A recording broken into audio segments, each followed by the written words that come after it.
love is something that can become personal. Even though I see from many people and teachers this impersonal love. So nobody stands out to be loved more. It's an impersonal love. And I wonder, sometimes I felt, why not me? Why not this or that or whatever? So there's something there that just have this, it's like a little tinge. This kind of comes. But it's interesting to see how that love is truly impersonal. And yet it could be trapped in it at the personal level.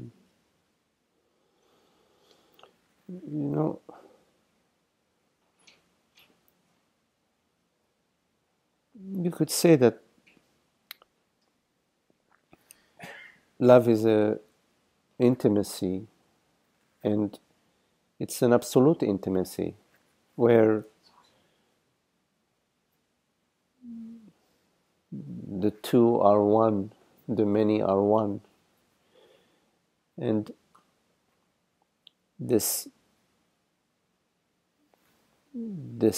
oneness is invisible. It is not what you perceive, because in the sensory field, in the visual field, in the perception, through the senses, we perceive separate forms.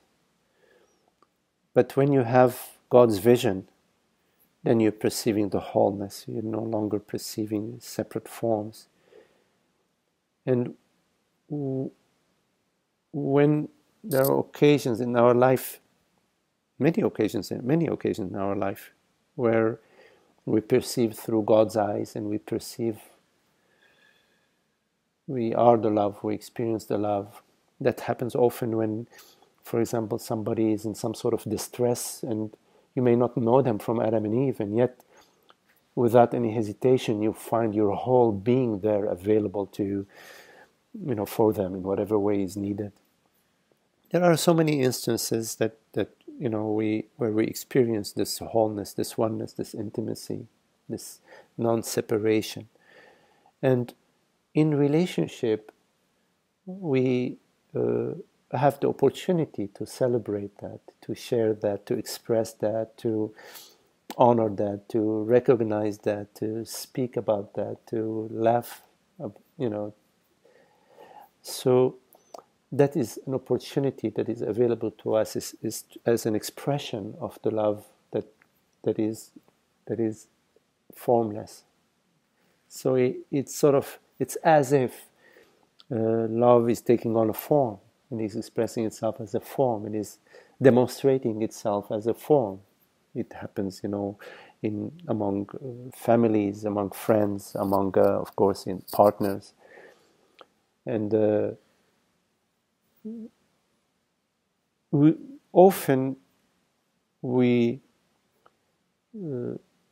love, but then there is the download that comes, and then the love becomes a sort of need and dependency and attachments, and then all sorts of psychology starts to get in the way of the love, and perverts the love into what you said, like a personal download. It's possible among two people to celebrate universal love. So we celebrate as a couple, as two friends. We're celebrating God's love with universal love, the love that is gift, God's gift, you see.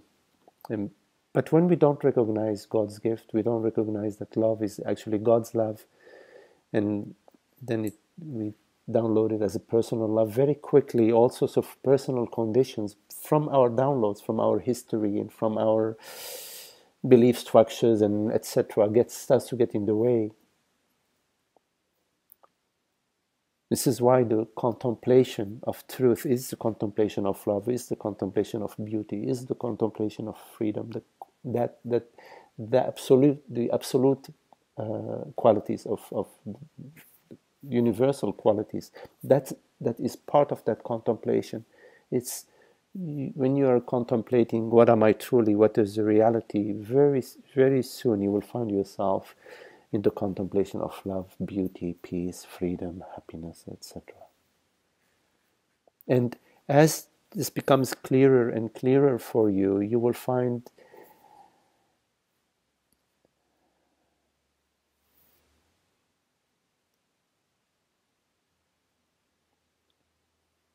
your borders expand.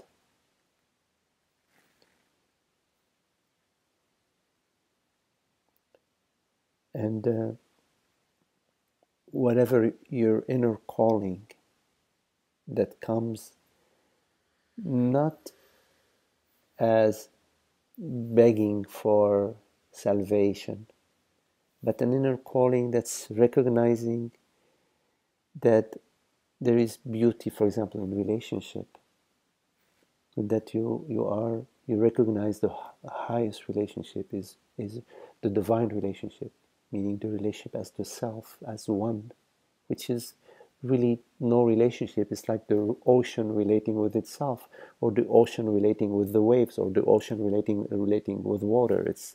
It's beyond relationship. So absolute relationship is beyond relationship. It's a dying into the self. But as you say yes to that, you open yourself to the celebration of a relationship, in the world, body, mind. That will come to you. It comes to you from your love, not from your need. So whatever you are experiencing now is part of what is just what you need to experience right now, but what you need to bring to it is your contemplation and your wondering about how you are living. Are you living the light of being, or are you living some old historical download that you believe you need to maintain? Because if you are living some belief structures that you believe you need to maintain, it will maintain you where it will maintain you. It will not free you. No freedom there. Yes. So that's the direction I would look.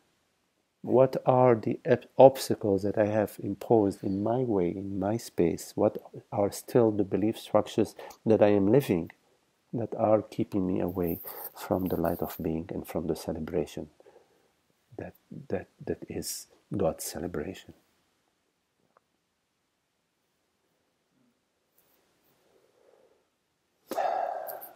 Okay, well, love you all. Thank you very much for your lovely company.